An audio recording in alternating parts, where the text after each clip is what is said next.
Hello everybody, welcome to Wolfeei MCC. Today we're having a different setup, but we're still doing an MCC Blank Canvas event review.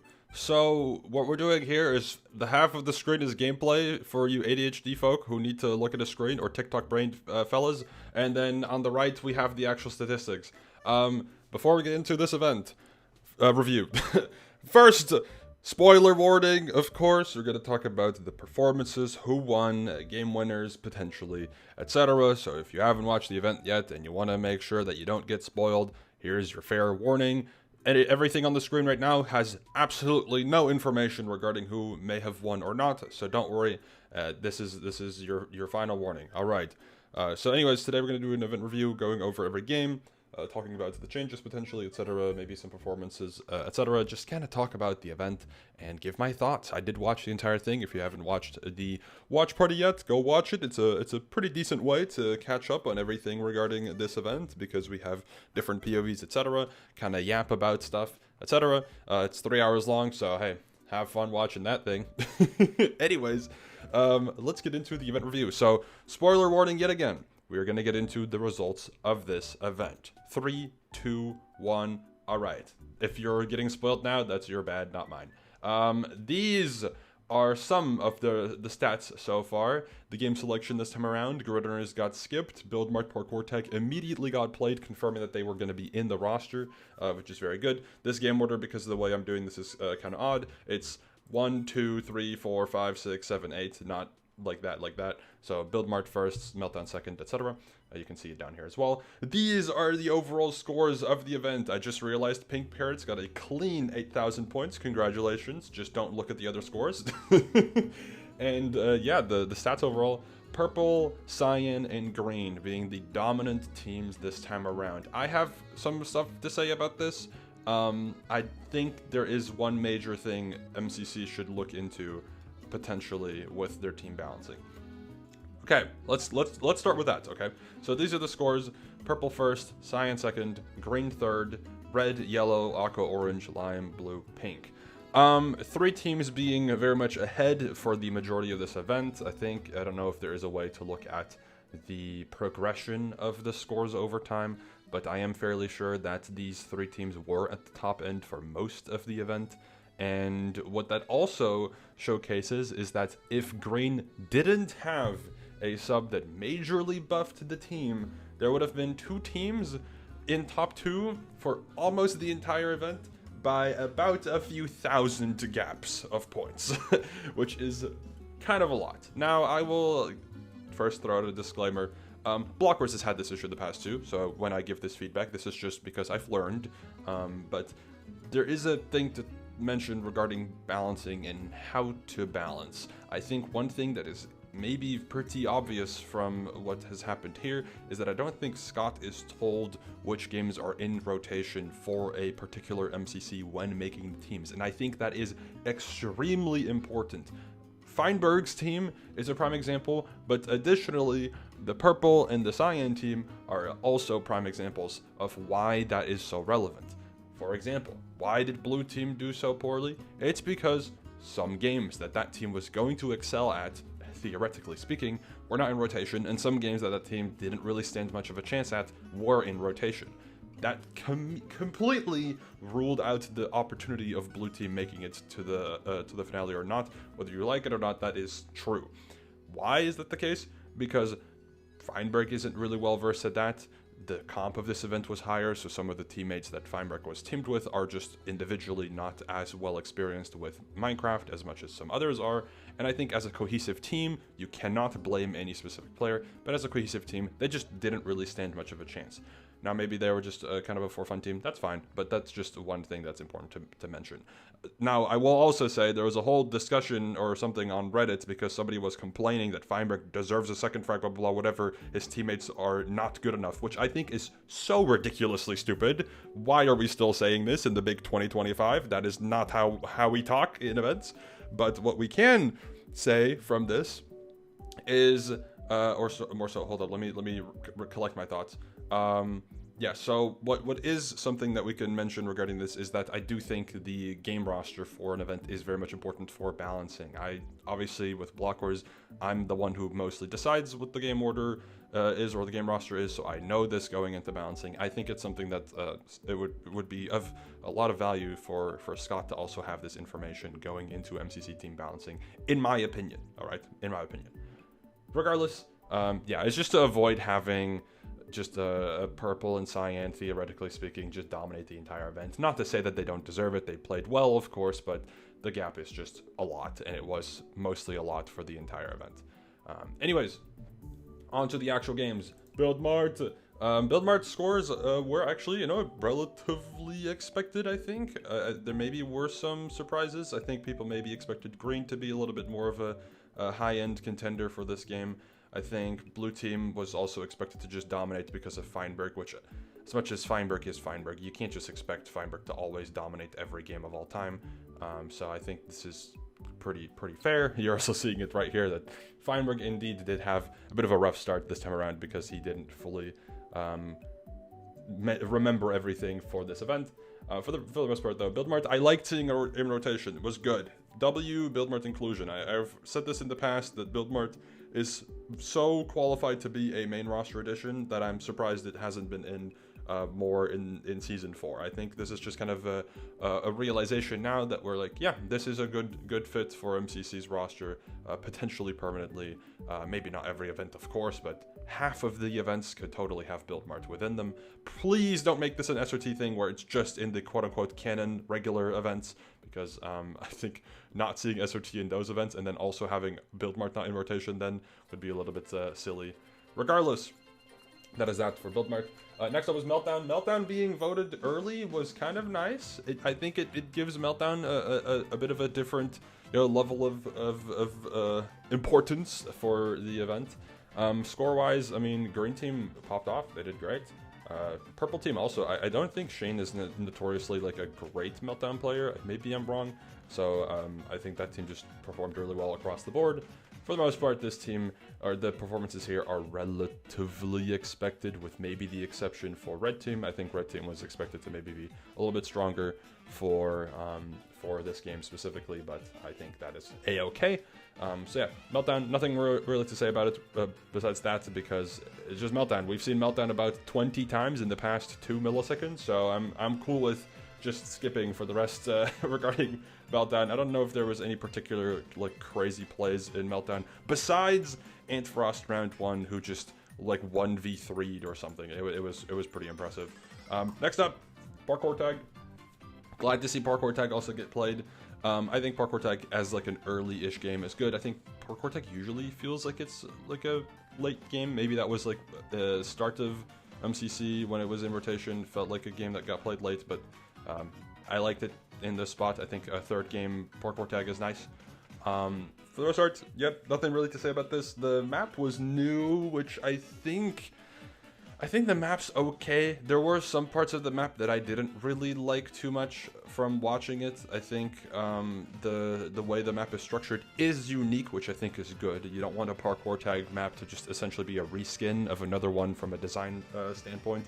However, I think there was like a point where you were highly elevated and kind of hard to reach, and then the spawns in the corners felt a little bit not intuitive, which was a little silly. And then also the moment you understand how the map works, you can abuse it a little bit. It's kind of iffy. I do think it needs to be played like once or twice more for a lot more data to be there to give a proper thought regarding Build Mart. But I think for now, for Parkour Tag, it's because we're watching Build Mart.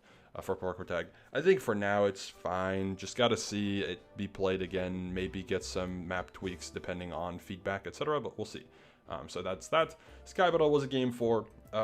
It was the second run of that map that was added in the Halloween event, and I think the opinion mostly still stands on what this map is really like. I think it's fine. I don't think it's a great map. I don't think it's a bad map. It's just like okay to me.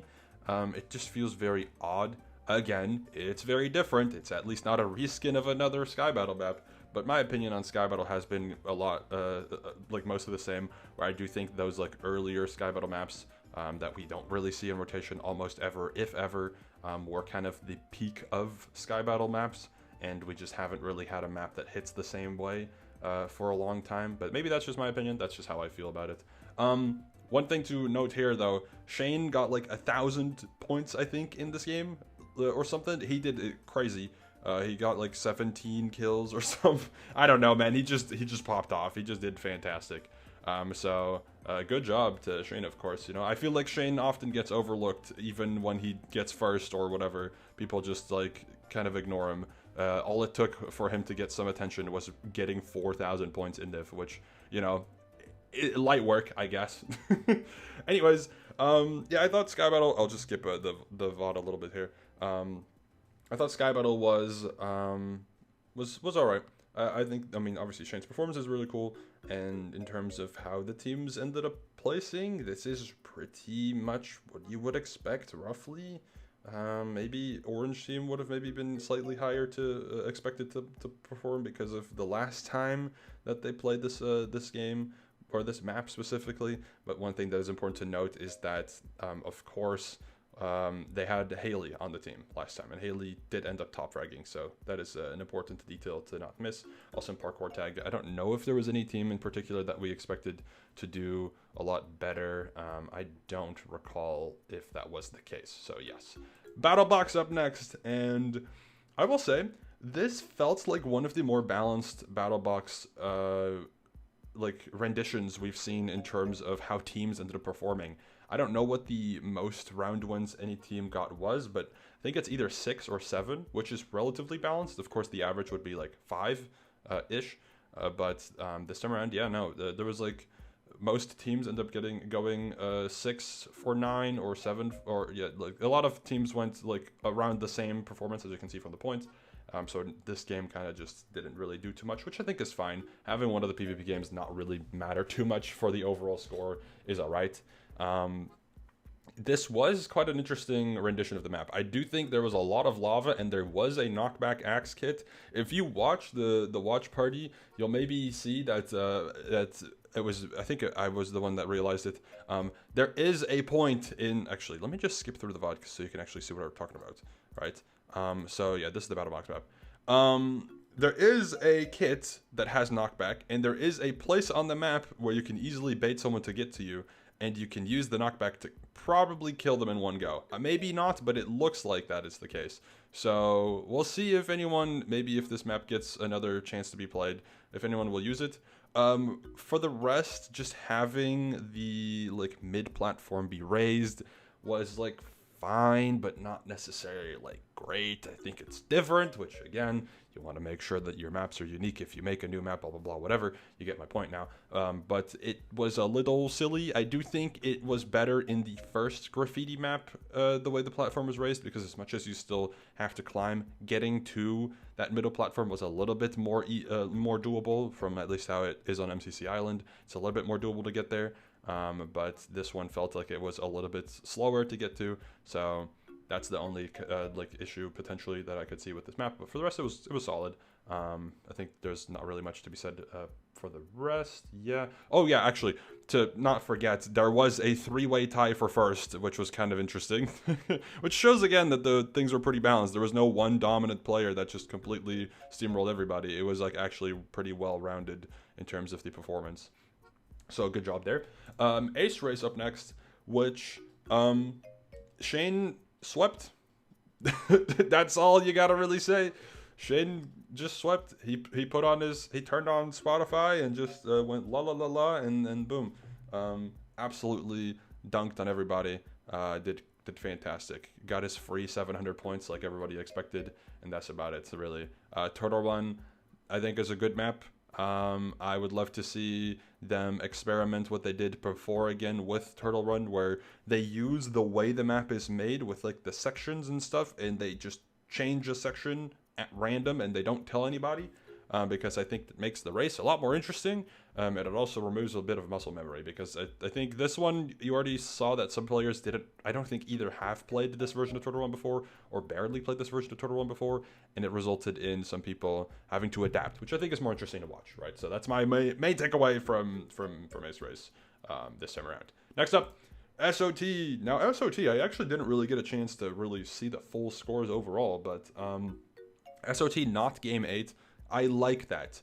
SOT is a good last game, but SOT is so overplayed in the game 8 slot that I'm so cool with seeing it game 7 or earlier, right? I think that's always nice to see.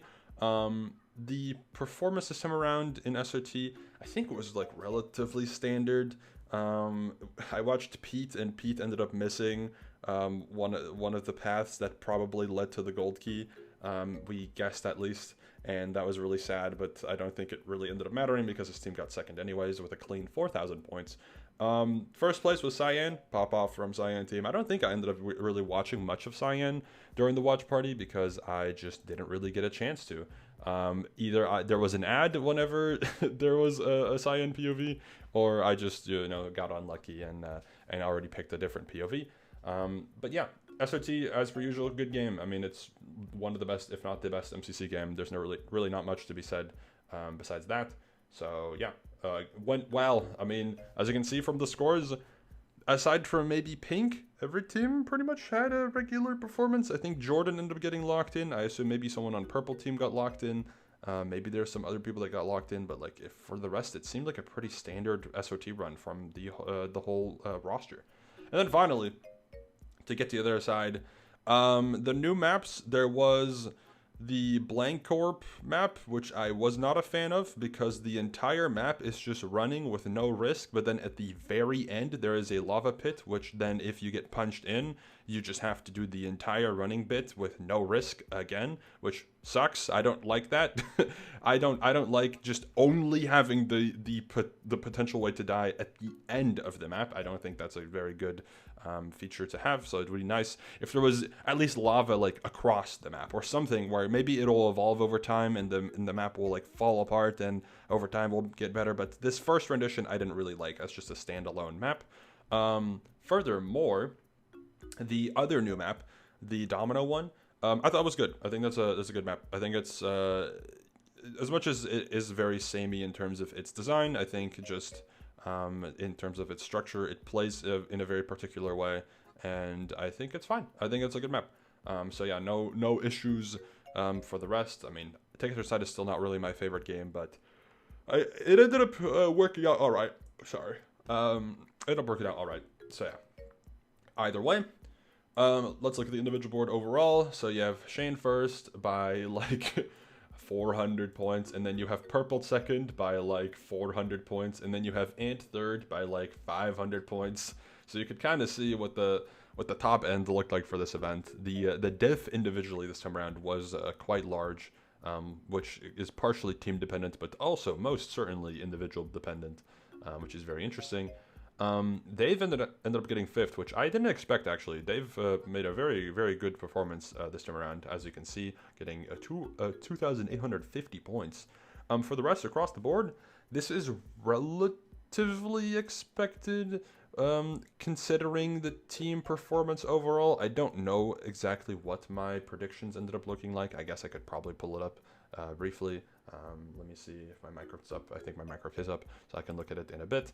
But I think the performances are like not super shocking across the board.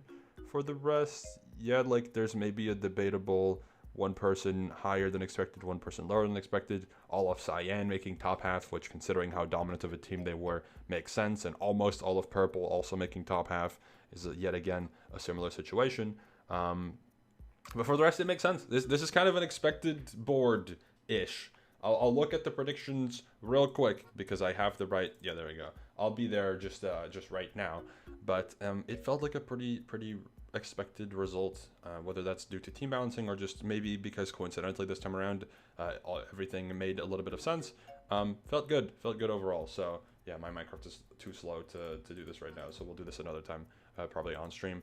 But yeah, and then finally there is the finale to be talked about, which it was looking like it was going to be a sweep from Purple, and then Cyan won 2 rounds, and then it just ended up coming down to like a 1v2, I think, or a 1v1. It was, I think it was Puffy versus False, I want to say at the end. I could be so wrong.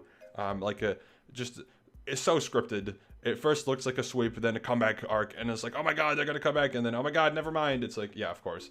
But it was a good overall result. Shane's team winning does mean that I think Shane gets his third win on purple. I think he's only won MCC on purple. Maybe I'm wrong, but I feel like that is accurate. He just can only win when he's on purple. And then Ryan Krinios gets his first win since his first win, so his second win ever. Which, you know, we looked at it recently. Ryan's first winning team aged maybe the worst of all time. It's crazy. Then Puffy, I think, gets her. I don't know how many wins Puffy has, but I feel like it's got to be around like the second or third win ever. I could probably actually look at the MCC wiki, which will probably find the winning crowns at the bottom. Somewhere over here, Captain Puffy actually gets her second win. And then Sniff, I think, gets their third. Yes, Sniff gets their third. Last win was with me. So, yeah, very cool. We got 2 second-time winners after a while. I don't know when Puffy's first win was. We got Sniff winning their third, and we got Shane winning his third as well. Puffy's last win was in MCC 6, so it's been a long time. So that's very cool to see a new, essentially, winner after such a long time. Very exciting. Anyways, thank you for watching. That's my entire review of the performance and this event. I think if I had to rate it compared to Season 4, I would put this event probably right in the middle of all the events. I think I should have probably kept the wiki up just to give my thoughts and accurately talk about what events there were. But if we look at a Season 4, I would rate this event worse than Kickoff, better than Pride, worse than Rivals EU, worse than Ender Cup, better than Rising, worse than Rivals San Diego, better than Haunted Hoedown, better than Party 2. So probably that would end up being, I think, 5th out of 9. So yeah, right in the middle. Pretty decent event. I think for a first event back, it was a little less than I expected, but I think as an overall MCC, there's not much to complain about this time around. Anyways, thank you all for watching, and I'll see you all later. Goodbye.